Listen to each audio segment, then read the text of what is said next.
Seja bem-vindo, seja bem-vinda ao programa Viva a Vida. O programa Viva a Vida está com um novo formato, Sempre Aprendiz. E o nosso grande objetivo é levar a você informações que você possa colocar em prática na sua vida, transformando essas informações em conhecimento. Está muito mais interativo, muito mais interessante. Vem com a gente!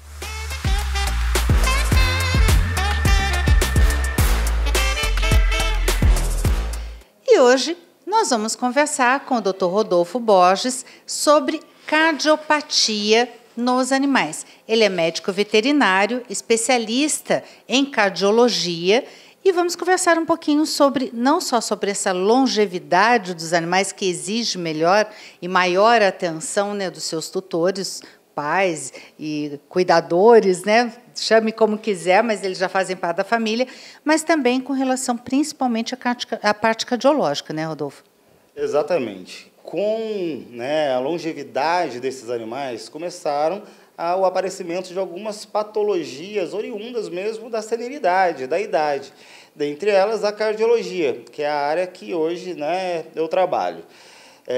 Hoje em dia, tem alguns estudos que dizem que 10% dos animais vão começar a apresentar algumas comorbidades em relação ao coração.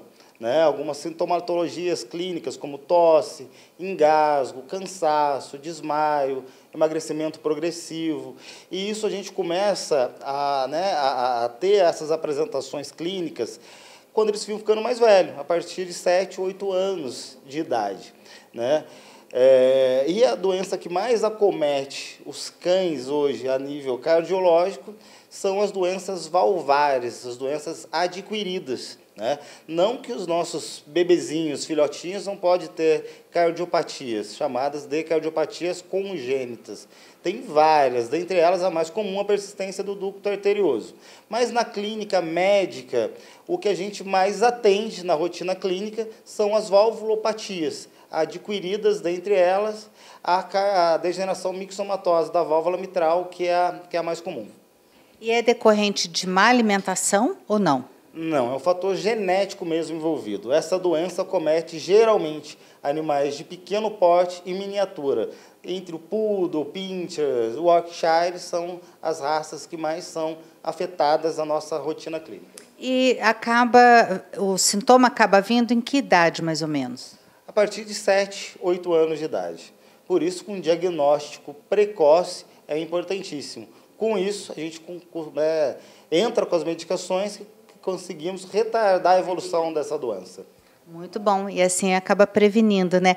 E aqui na clínica, então, tem tudo que a pessoa precisa para que possa fazer esse trabalho, essa construção preventiva dos problemas cardiológicos dos seus bebezinhos, é isso? Exatamente. Aqui a gente trabalha tanto com a cardiologia clínica e diagnóstica. Com isso, a gente consegue dar qualidade de vida e mais longevidade para nossos amigos de pelos. Muito bem. Eu falei bebezinho, mas pode ser filhinho, né? Cada um chama de um jeito. Em casa são todos crianças, são as minhas crianças. Doutor, obrigada por enquanto. No próximo programa a gente vai falar sobre os exames de ultrassonografia e eletrocardiografia. É isso mesmo? Exato.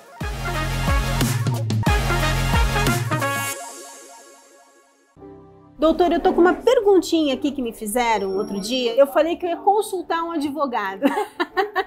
Ela pergunta o seguinte: no caso da aplicação da justa causa ao empregado da área do cuidado assim, por estar numa residência, não numa área hospitalar, né? Não vacinado, ele é considerado um ato discriminatório? Não, não é, Mônica. Para todos vocês que estão aí nos assistindo, o que acontece é o seguinte: tanto faz no ambiente privado quanto público, no ambiente de uma grande empresa ou no ambiente familiar, a vacinação ela deve ser inserida para o cuidado, zelo e proteção daqueles que estão sendo cuidados. O cuidador, ele tem que zelar e proteger aquele que está sendo cuidado. Então, dele é que se exige justamente que seja vacinado. Se ele não quiser ser vacinado, a vontade dele vai prevalecer. Porém, ele pode ser dispensado por justa causa. Certo. E se o empregador ficar insistindo que ele se vacine e tudo mais, ele não vai ter direito de pedir a rescisão indireta. Mesmo porque é algo que ele se propôs, né? A cuidar de alguém. Então, Sim, cuidar, eu acho que é toda questão de também bom tem que, senso, né? né? Sim, Não é questão de bom sim, senso? sim. Como é que você vai zelar e proteger por alguém, né? Alguém que está ali sob seus cuidados, sob sua responsabilidade, se você não se protege para que ele não fique doente, É verdade, doutor. né? Isso mesmo.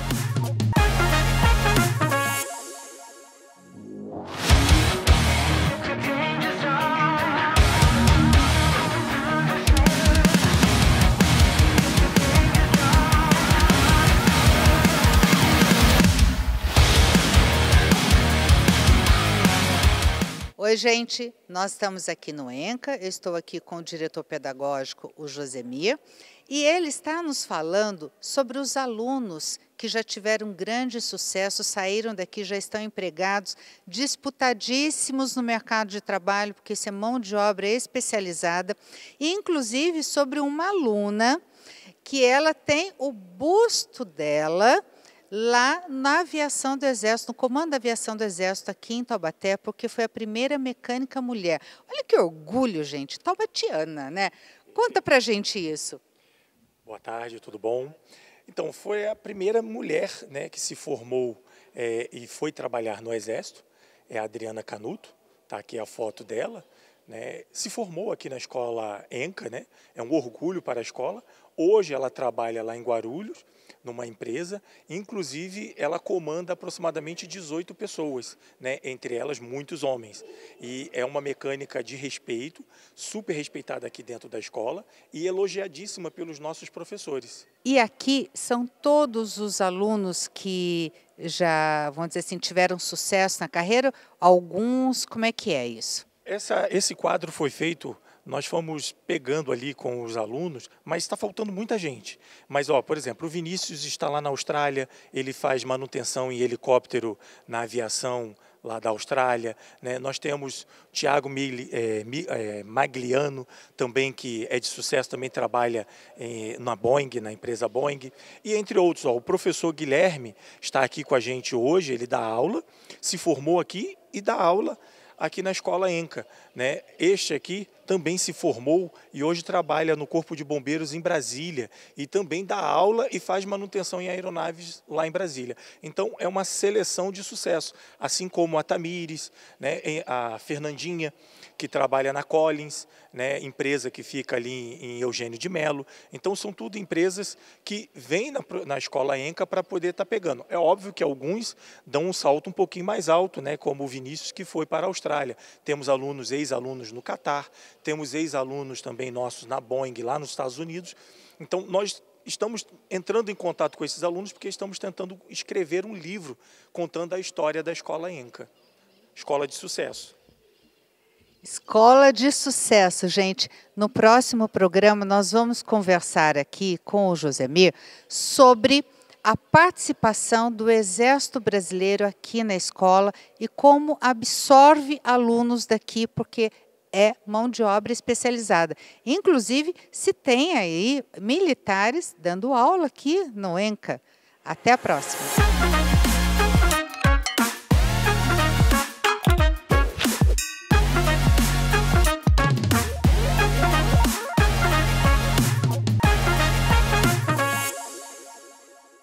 E agora a gente está aqui com esse lindo, olha, gente, o orelhão dele.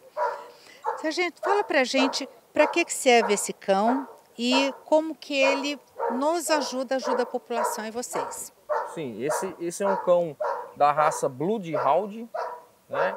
Ele é um cão de localizar pessoas perdidas. O treinamento dele é feito para ele localizar o odor que é inerente de cada ser humano, né? Cada ser humano tem o seu odor. Pelos produtos de limpeza que usa, pelos produtos de beleza que usa, pelo tempo, pela cor da pele, por N motivos, cada ser humano tem um único cheiro. Próprio, né? Uhum. E nós captamos esse odor, colocamos num saquinho, né? Damos para ele cheirar e ele sai atrás desse odor. Aí a pessoa pode ter perdido uma mata, pode ter perdido uma cidade, né? Então, ele faz esse tipo de trabalho, ele auxilia a população nesse tipo de trabalho. Ele é um cão que não tem treinamento, assim, de obediência, né? De sentar, deitar, fazer outros tipos Não é um cão de guarda, Não é um né? cão de guarda, né? Ele é um cão de caça, né? Classificado como um cão de caça. Então, o único treinamento dele é o quê? É localizar a pessoa. A gente ensina ele desde novinho que quando ele localiza a pessoa, aquela pessoa que está perdida, né? A gente faz essa simulação, agrada ele. Então, o prêmio dele é o carinho, né? Então, É por isso que ele é simplesmente carinhoso, por isso que ele é tranquilão. Muito gostoso, Ele está muito com bom. 7 anos, ele aposenta agora em janeiro. Olha só, ele foi para a Serra procurar um pessoal que estava perdido, não foi? Isso, já O Capitão tivemos. Teixeira estava falando. Isso, nós tivemos várias missões já que nós fomos acionados, né? Na Serra da Imbel, eram 2 senhores que foram fazer uma... Aí, pedindo, dando a pata. Pedindo carinho. Que foram fazer uma caminhada na mata Se lá perderam. e acabaram se perdendo, né? Nós, graças a Deus, a gente conseguiu, depois de 5 dias já na mata, né? 5 Nós conseguimos dias. localizar esses 2 E senhores. ele que localizou. Ele foi dando o direcionamento, né? Tá. A gente usa a inteligência do ser humano com a capacidade olfativa do cão, né? Então é lógico que quando a Você gente falou- vê que tem um mato quebrado, uma pegada, a gente Sim, também já direciona. Né? Ele tem 500 milhões de células olfativas. Isso. É isso? Gente, ela isso é coisa de Aí, ó, louco. tá dando a pata pra nós. Ah, O que você quer, cara? é, Dá a pata então. é. O ser humano, né, vamos resumir assim, aproximadamente, né? O ser humano tem cerca de 5 milhões de células olfativas. Um cão pastor alemão, ele tem cerca de 220 milhões, 250 milhões. O Bloodhound, ele tem cerca de 500 milhões de células olfativas, né? Então é praticamente o dobro da capacidade do pastor alemão. Então por isso que a gente utiliza essa raça. Mas também dá para fazer o treinamento, esse tipo de treinamento com um pastor alemão, com outro tipo de É cão. que esse já tem a genética Ele própria já tem pra a isso, predisposição, né? né? É. Vem Muito aqui. lindo. Senta aqui, cara. Senta aqui pra mostrar ali pros Aí, outros. olha o tamanho dele, que lindo. E daqui a pouco a gente vai conhecer um pouco sobre o treinamento, como que os cães são utilizados para descobrir onde tem entorpecentes, por exemplo. Até já. Vai.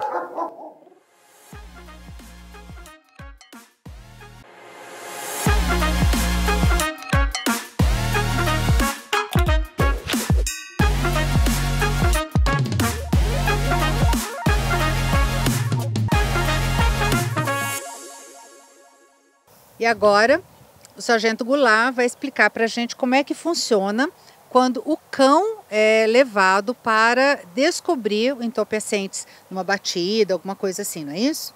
Isso. O cão nosso, ele é treinado, né? Como eu disse, desde novinho, né? É relevante a gente ressaltar que as pessoas acham que o cão policial, por localizar o entorpecente, acha que o cão ele é dependente químico, né? Boa. Né? Boa Na explicar verdade, né, ele não tem contato nenhum com o entorpecente. Não tem. Não tem contato, né? Ele está procurando o brinquedo dele, na verdade, né? Então tem um brinquedo chamado Kong que a gente utiliza, né? E nós fazemos ele entender que o odor do entorpecente é o brinquedo dele. Né? Olha Basicamente seria isso. Então quando ele acha aquele odor, ele vai ganhar o brinquedo dele, né? Aí a gente Entendi. pode ver na prática, né? Nós temos um carro aqui que nós fazemos treinamento dele localizando esse odor do entorpecente e aí o policial, né? O cabo Leandro, né? O cabo Carlos que está trazendo o cão, é o cão Boss. É um cão novo, tem 2 anos ainda, né? Praticamente ele está iniciando o serviço, né? Ele está saindo do treinamento. É bem novinho, né? É bem novinho, né? Então é cerca de um ano e 8 meses que a gente leva para treinar um cão para localizar o entorpecente. Então o cabo Leandro vai trazer o cão, vai fazer uma varredura no carro, né? Vamos simular que uma viatura solicitou apoio nosso porque desconfia que tem droga dentro do veículo. E aí nós vamos, antes da patrulha lá desmontar o carro, ela nos chama e o cão dá a indicação de positivo para daí eles desmontar o carro para procurar o entorpecente. Vamos ver como é que funciona, Vamos então? ver, Ó, Então ele vai fazer ali com o cão uma rotina, né? A gente chama de ritual. ele pega um colar, coloca no pescoço do cão. Quando ele faz aquilo, o cão já entende que ele vai procurar o brinquedo dele. Entendi. É uma brincadeira, na verdade, pro cão, né? Então, quando ele coloca aquele colar lá, o cão já sabe, poxa, eu vou brincar. E aí começa a fazer, pode ver que ele já tá esperando ali o comando do policial, né, que é o Cabo Leandro, para iniciar a brincadeira dele. E o Cabo Leandro, nesse momento, tá pegando o brinquedo dele, que vai ser a premiação, né? Ele vai ter que localizar, ó, ele deu a ordem pro cão começar, o cão vai procurar o odor que ele quer, ele já foi e voltou, já costuma fazer isso. Então, ó, tá vendo? A cauda tá balançando e ele senta. Quando ele acha o odor, ele senta, ele indica. E aí o policial dá o brinquedo. Que legal, então tá ali. Então, nós podemos lá ver? Vamos lá ver? confirmar se tá mesmo. Vamos lá ver se tá lá?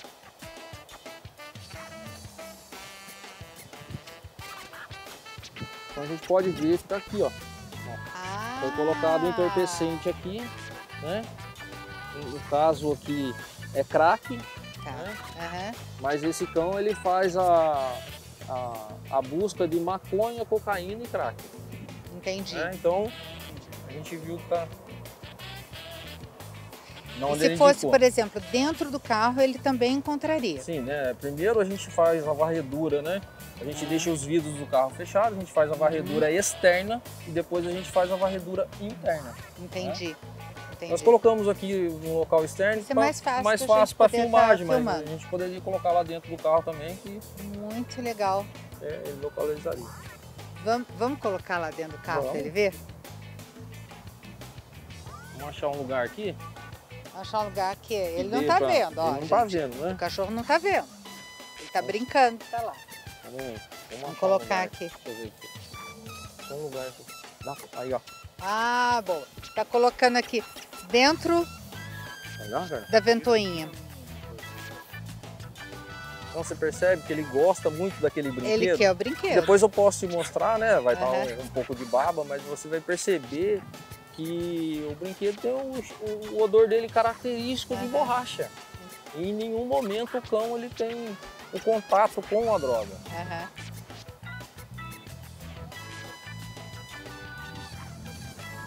Vamos ver o tempo que ele demora para localizar. A gente consegue que ele já ficou investigando um local a mais ali, né? Porque ele já captou aquele odor, né? Ó, ele vai até procurar a fonte do odor. E vai sentar, né? Se o policial deixar ele demorar um pouquinho mais, ó, ele foi lá na fonte, tá vendo? Ah, já achou! Olha lá, daí você vê que a cauda do cão começa a balançar, né?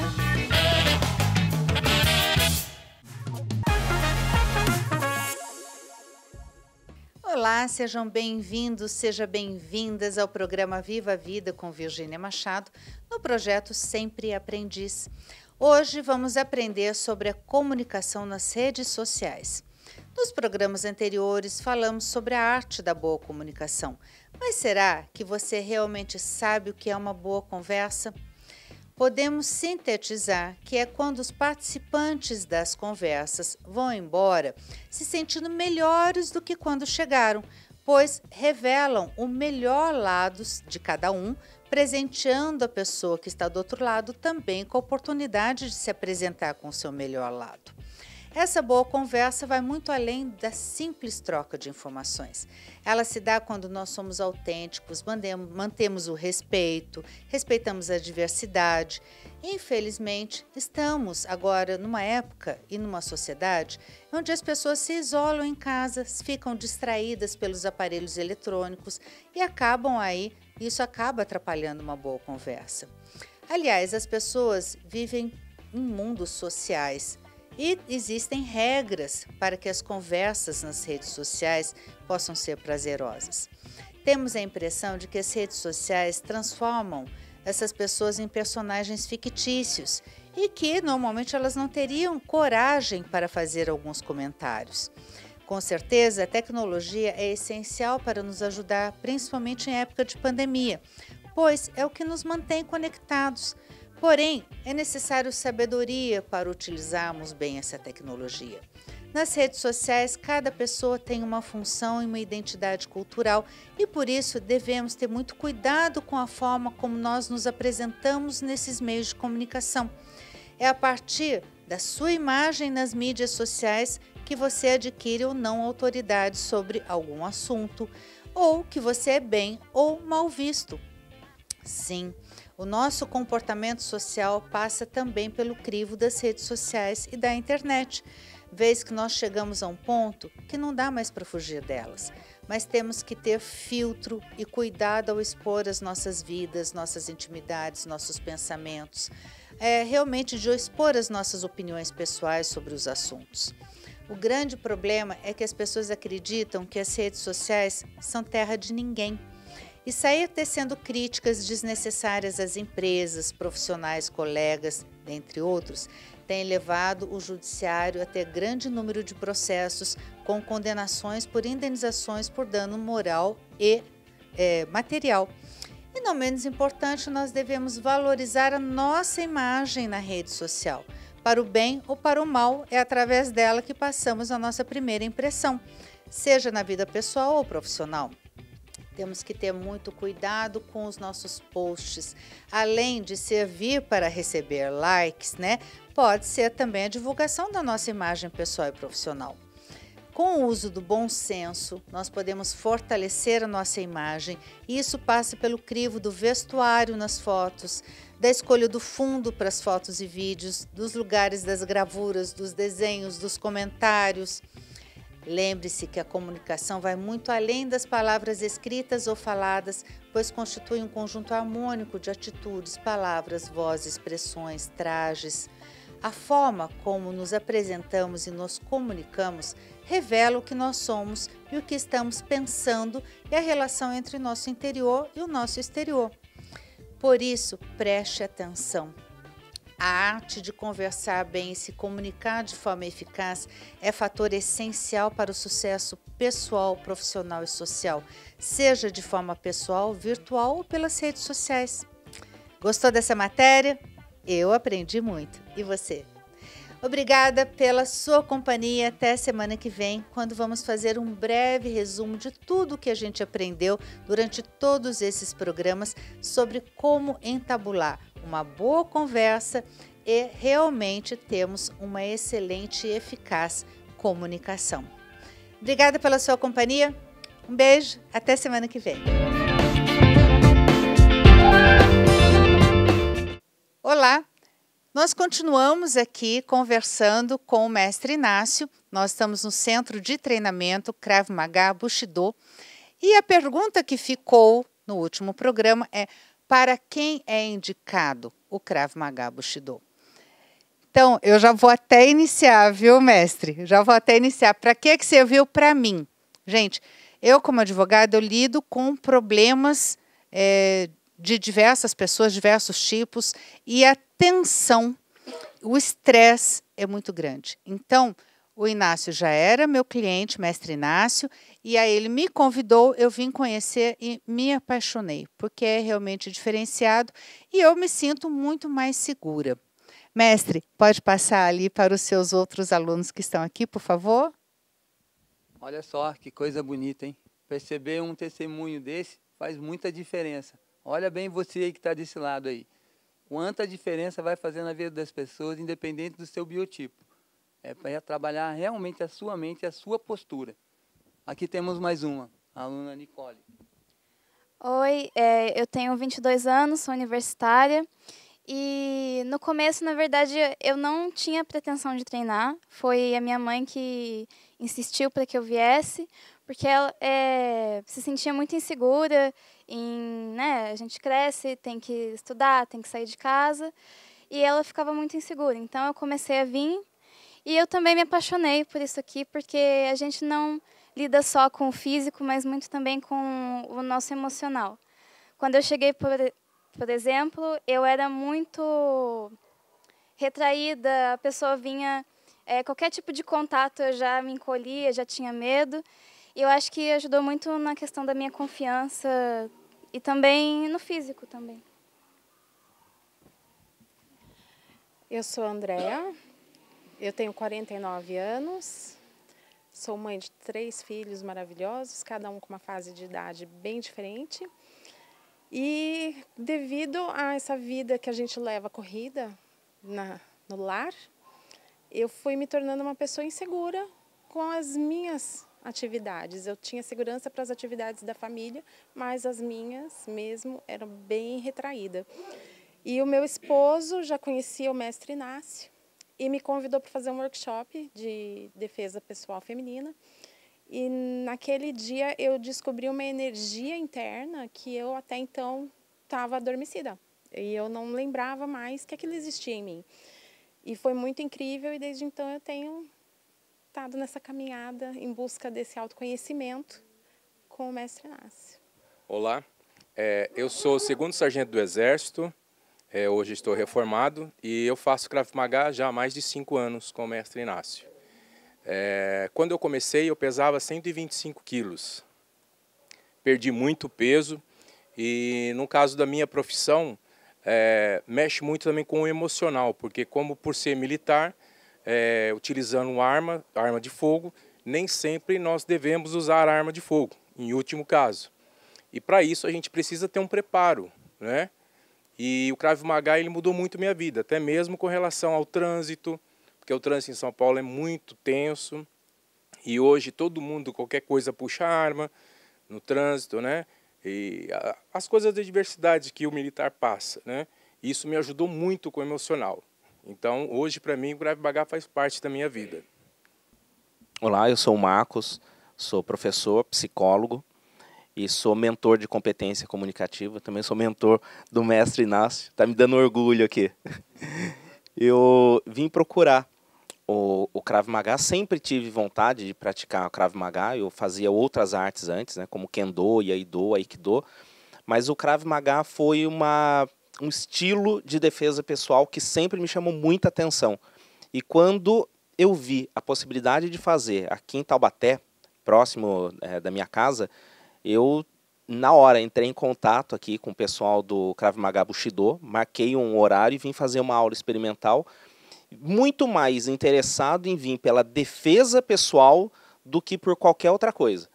Mas a minha surpresa foi que eu vim pela defesa pessoal, mas fiquei pela transformação pessoal, a transformação humana, que é o grande foco aqui do Krav Maga Bushido. Então a gente treina a defesa pessoal, mas a defesa pessoal não fica só na questão do combate físico, mas também na transformação mental e na defesa que a gente tem de todas as outras coisas do dia a dia. Como falou o colega aqui, a defesa no dia a dia da gente se proteger contra as outras agressões, não somente físicas, mas também verbais, emocionais. E é uma grata satisfação poder treinar aqui nesse espaço com o pessoal do Krav Maga Bushido.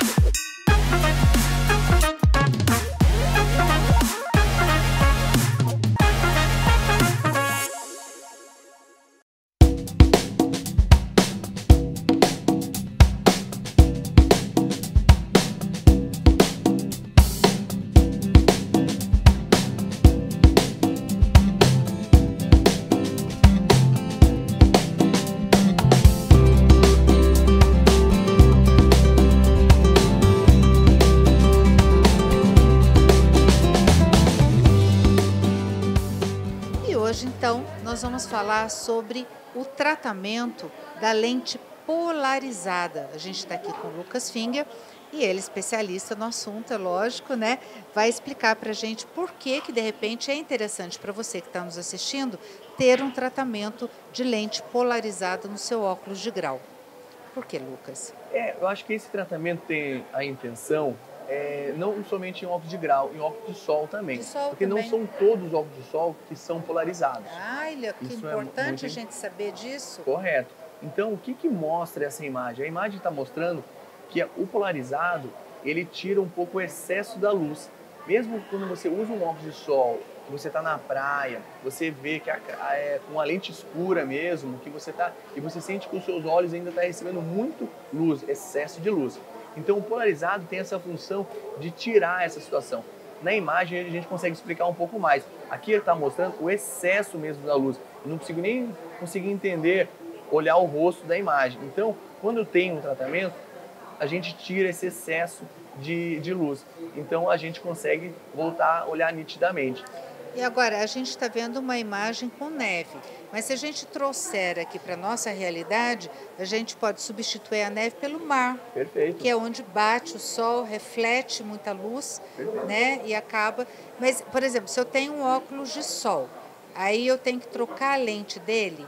A gente aconselha, na verdade, não trocar a lente, mas existem modelos que são polarizados e outros modelos que são com lentes normais aí mesmo. A gente tem que prestar atenção. Quando É vai um comprar tratamento. um óculos, quando vai comprar um óculos de sol, você tem que falar, olha, tem proteção UV, ok. Né? Já é obrigatório mesmo. Mas é polarizado? Perfeito. Tá vendo? Você está aprendendo junto comigo.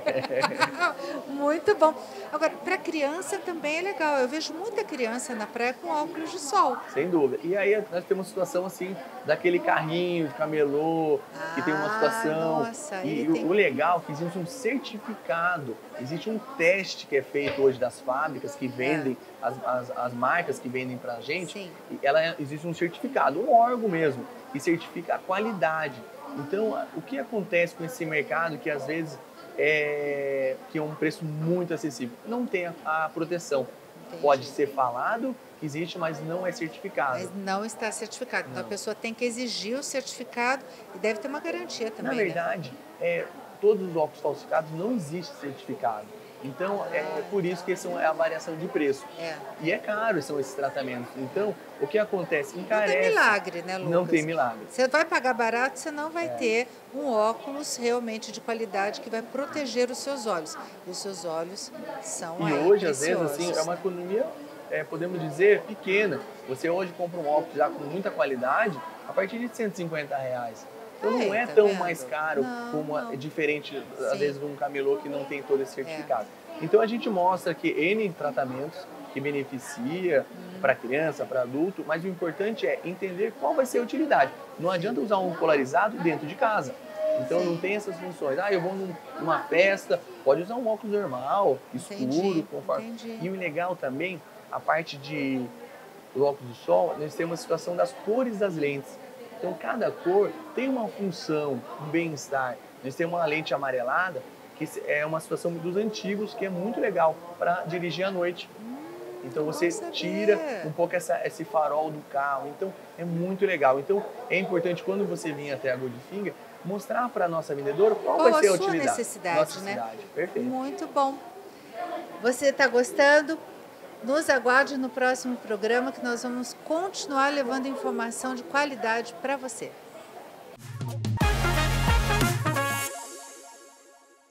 Vamos falar hoje sobre hábitos.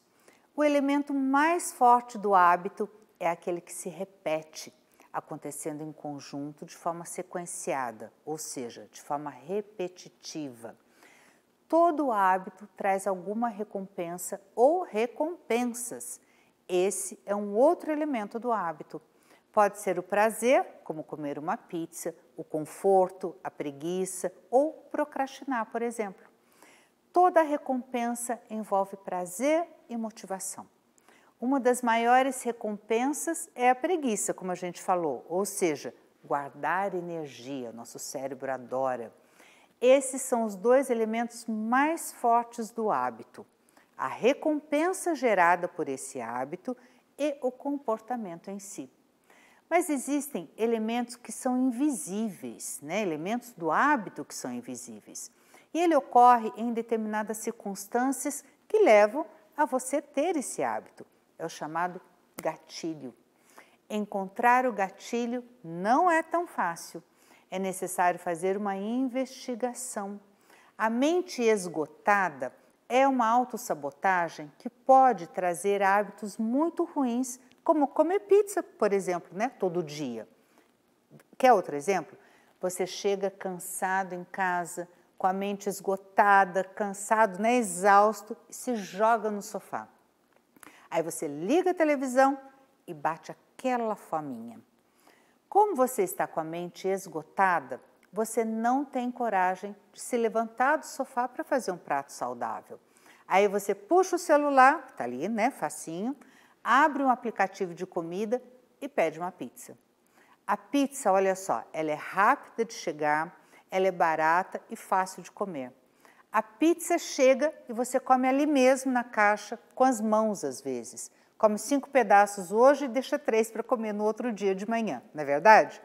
Olha só, como você estava muito cansado, você não procurou uma comida saudável, mas procurou aquilo que era mais fácil e prazeroso. E sim, a pizza é realmente muito gostosa, porém ela engorda e tem um monte de carboidratos vazios. A sua dieta aí, olha, já foi para o espaço faz tempo. E aí você cria o hábito de comer pizza todos os dias quando você chega em casa cansado. Entendeu?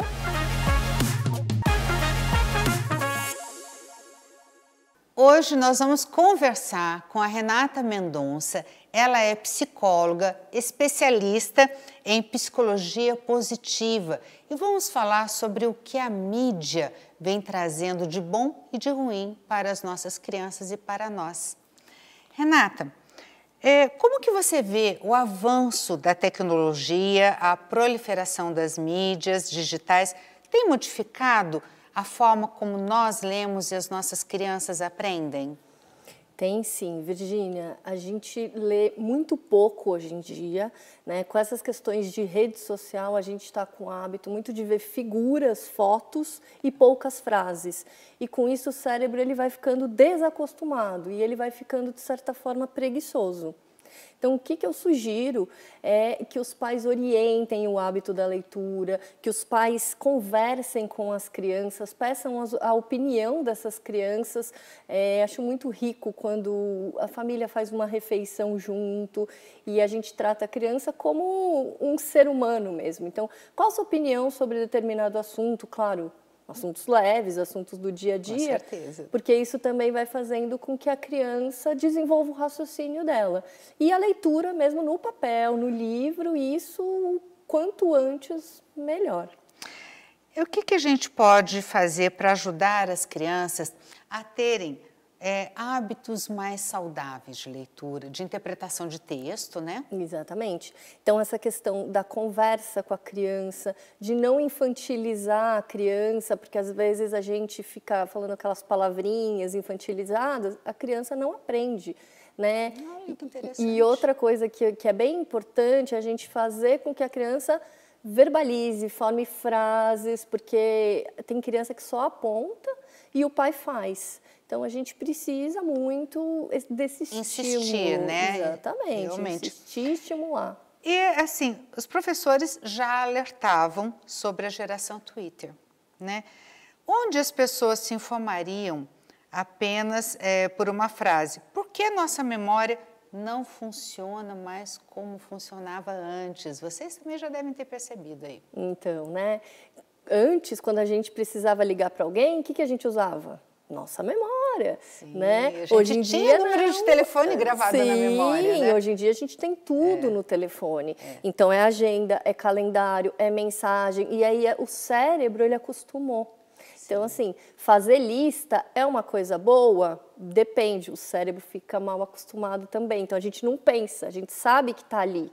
Né? Então, é sempre importante a gente usar o nosso cérebro, a leitura profunda, né? Você lê, porque o que acontece? O cérebro, hoje em dia, geralmente é um cérebro ansioso, é um cérebro acelerado. Sim. Porque quando a gente fica em rede social, é aquela coisa assim, informação, informação, informação, mas não tem uma profundidade.